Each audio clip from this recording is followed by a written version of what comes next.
Selamat pagi Pak Fajar. Alhamdulillah baik. Cuma hari ini saya jauh-jauh ke dinas pendidikan ini untuk ketemu Mas Pak Fajar.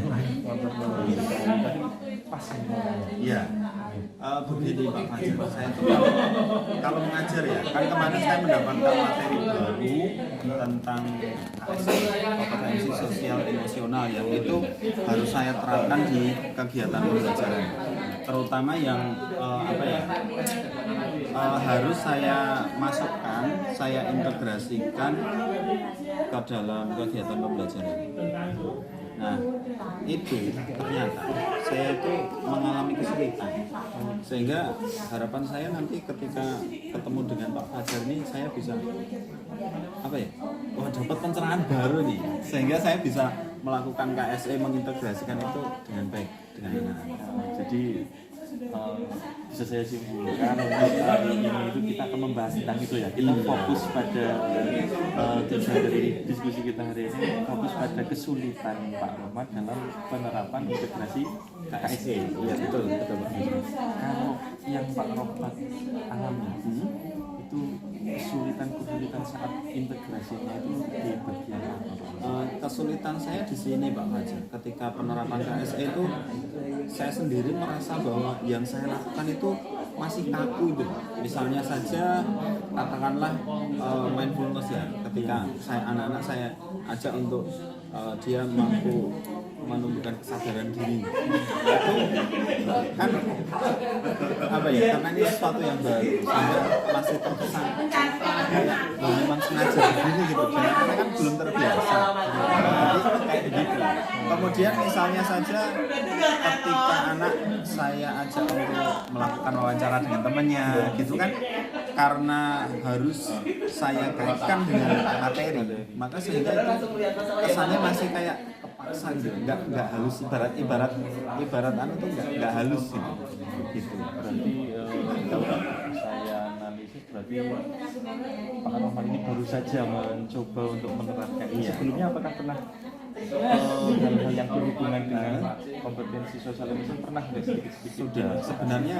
Sebenarnya dulu ketika saya mengajar dari awal sebagai guru itu sudah pernah menerapkan itu, hanya saja kan belum mengenal yang namanya KSE. Nah, itu sudah pernah saya terapkan ke anak-anak, baik itu saya masukkan ke dalam kegiatan pembelajaran ataupun memang saya khususkan untuk memang belajar untuk menggali emosi anak-anak. Itu pernah sebelumnya. Nah, malah setelah tahu itu malah menjadi kaku, Pak. Jadi iya malah begitu. Berarti mungkin karena dikondisikan seperti itu anak-anak menjadi kaku. Kira-kira kalau Pak Rohmat identifikasi itu kakunya di bagian-bagian apa, atau mungkin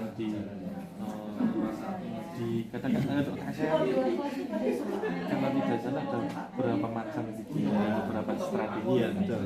Nah itu kalau saya kakunya begini Pak, ketika itu saya terapkan dan anak-anak harus kita kasih tahu ketika sudah melakukan ya, berarti misalnya kita berarti hari ini belajar apa terkait dengan emosi atau mungkin sosial kita, kita harus berempati gitu kan, jadi saya harus memunculkan itu, sehingga menurut saya itu sendiri yang membuat kaku, padahal sebenarnya tanpa harus diberitahukan sebenarnya anak-anak kan sudah berempati, sudah membangun relasi dengan teman-temannya gitu. Pada saat penerapan itu Pak, ya, itu strategi pembelajaran yang dilakukan oleh Pak untuk berintegrasi. Itu saya menggunakan ada permainannya, karena begini, misalnya ketika anak-anak kan biasanya kalau ketemu di kelas itu biasa saja ya. Ketika ketemu pagi-pagi ketemu dengan temennya itu biasa ngobrolannya. Tapi ketika anak-anak itu saya ajak untuk coba duduk bersama dengan temannya, coba pegang telinganya, gitu kan sambil bermain ya. Coba tanya kabarnya. Ketika dia pegang telinga itu ternyata, wah ini sesuatu yang baru gitu.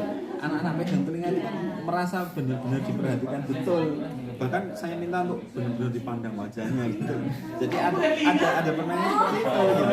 Dan kadang juga ketika diskusi itu kan tanpa harus saya kasih tahu ya, itu kan diskusi, maka nggak ini sebenarnya nggak harus tapi diskusi gitu. Kira-kira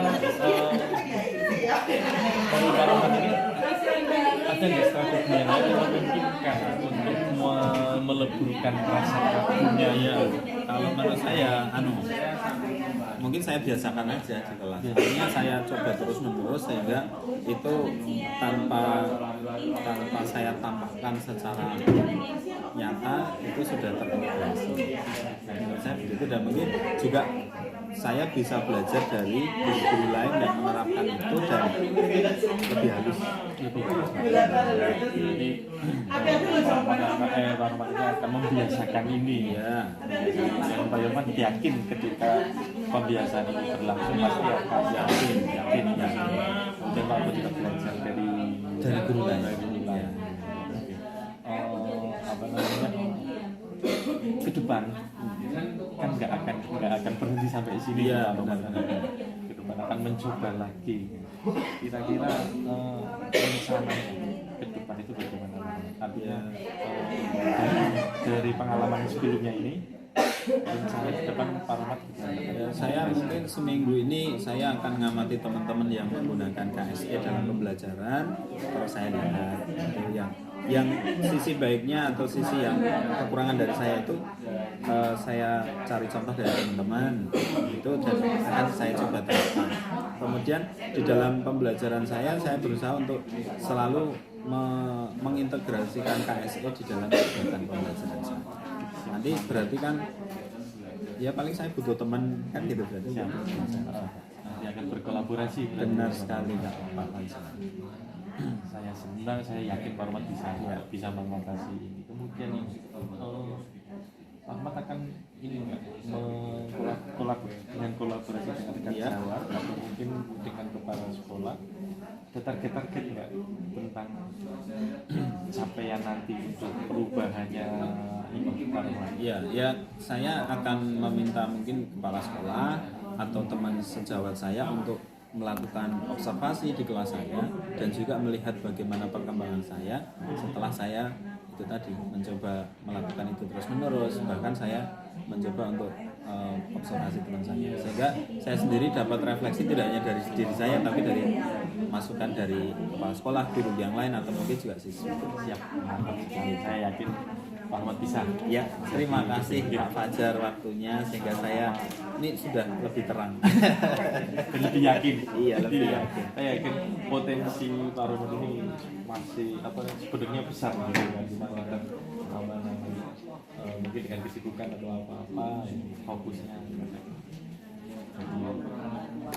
seperti saya katakan nggak tahu potensinya siapa, tapi ketika harus benar-benar melihat ke depan, wah saya sebenarnya punya potensi ini ya.